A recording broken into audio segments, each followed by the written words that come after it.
Well, hello and welcome back. As you can see, I've got a little bit of a haircut since the last time, or maybe not. But in either case, I will continue with the plot elements, and then I will, as usual, find some topics, some themes that I think will help you view this particular book through the lens that I'm looking at it through as I walk through it myself. But with no further ado, let's get started. Chapter 21 is where we're leaving off. Tubin and the kid, who are together now, they're followed by the judge. And remember that they were they had that encounter with the judge where that Tubin tells them not to listen, and so they just kind of they move away. But in this case, they're being chased by the judge across a wasteland of bad water and dead animals, which sounds very poetic. But there's a lot of death and decay throughout this particular series of scenes. This sort of the way that we're wandering around here. The judge has a parasol made of bones and skin. It's as usual, he's a survivalist, and he's surviving. But then there is also something very primal about that as well. They encounter another gang of Indians, Los Yumas, son muy malos. And the reason why I highlight that is because when they encounter these Indians, you kind of expect them either to be attacked or, I don't know, maybe something, considering how they treated most of the Indians in this book. But they're taken in because they just assume that the Yumas are responsible, and this particular gang doesn't particularly like that band of Indians. And so that tells you a little bit about the intertribal politics. And what I mean by that is that you have to understand that each one of these tribes is their own sort of separate quote-unquote nation. They have their own traditions, and they've traditionally had enemies and friends, just like any other sort of series of countries that sort of share the land, sort of. They're sectioned off, but. So, in other words, don't think of it's a way of sort of my way of highlighting that even in this book, you don't want to look at the natives as sort of this uniform, everybody one size fits all kind of idea. I mean, that's sort of that falls into some of the racist ideas, right, of the time. Thinking that one Indian is as good as another, so any good Indian is a dead Indian, right? That's one of the things that gets said in this book. So that's an idea that I think is planted there. I don't know what you may want to do with that later, but it is something to make notice of. These sort of background characters are not necessarily, they're not necessarily as simple as we want to make them out to be. So I wanted to highlight that because that may be a connection that you could make with the Indian guides that they had earlier. I mean, how their philosophy of the world was a little different. Remember, I highlighted some of that, so that might be a little bit of a connection that you could think about. Anyway, they spoke less and less. That's a quote from the book, as happened at the end of a journey. 315, my 315, which is probably in the chapter, somewhere near the end. When they arrive in San Diego, essentially, this whole thing is coming to an end. You could see that as sort of a literal thing, in that their travels are coming to an end, right? Sort of a foreboding thing. But you can also think of it as this era, right? This idea of these filibusters moving around and just killing everything that moves is also kind of trying to transition into this more civilized atmosphere. And I'll show you a couple of things there when I get to the notes. So in this chapter, the interactions with the gang may be important. They're fissuring, meaning they're conflicting, right? They have their own individual groups, and they're fighting amongst themselves, essentially. And the kid says to the ex-priest, "Men are made of dust and earth. You said it with no parable." If you can imagine, sort of these. He's trying to raise the spirits. Essentially, what this scene is the ex-priest is dying. The kid tells him, "Don't he has a little bit of a heart." I mean, we've noticed before that the kid seems to be the only one that kind of has any semblance, maybe. I mean, we have some glimmers here and there, but the kid seems to be the only one that actually does actions that seem a little bit more human.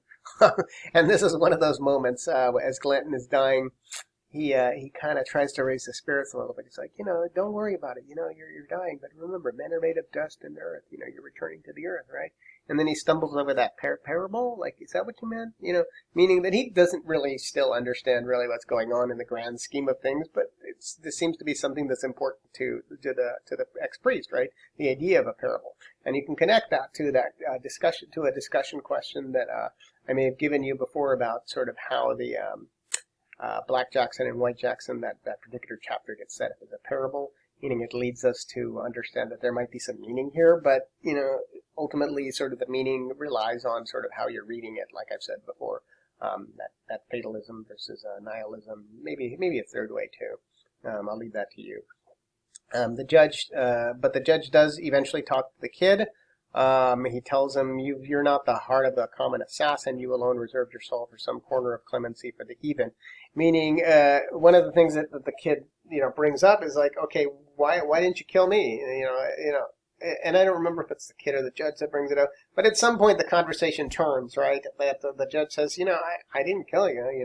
Do you ever think about why? I had plenty of opportunities.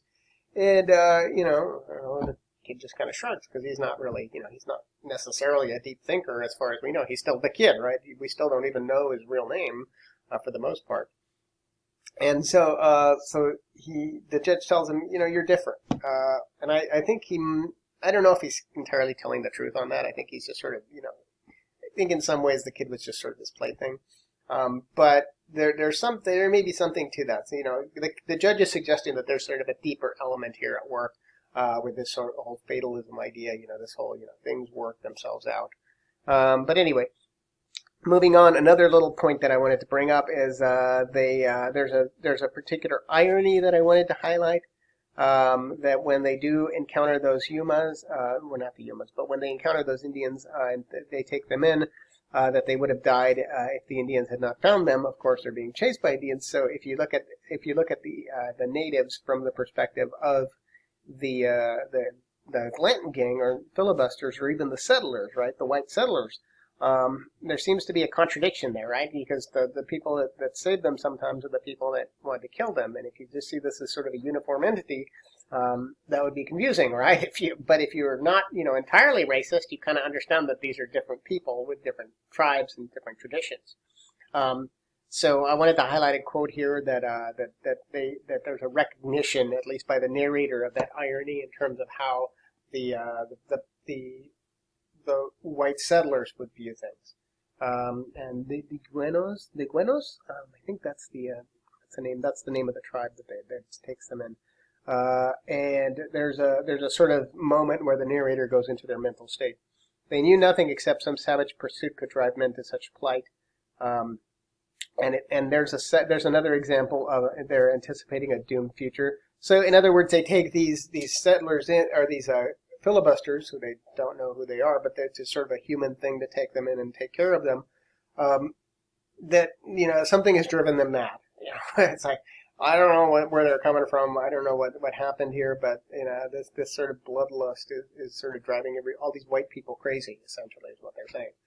But then they say, well, there's really nothing we can do about it. They were watching tirelessly, the land to the east for what may come out of it. So, they're sort of waiting for this flood to come in. And remember back when when the natives attacked the ferry crossing, and instead of really celebrating, which they probably did, there were at least some people that we got to know that were sitting on the hill, kind of, saying it's kind of a Pyrrhic victory. And if you don't know that term, Pyrrhic victory, it means like it's a victory that sort of costs you a lot. It's sort of you use the fire, the pyre, you use the fire to burn something and kill it and destroy it, but it burns you just as much, maybe just almost as much as the people, that you defeated. So it's kind of an interesting moment there.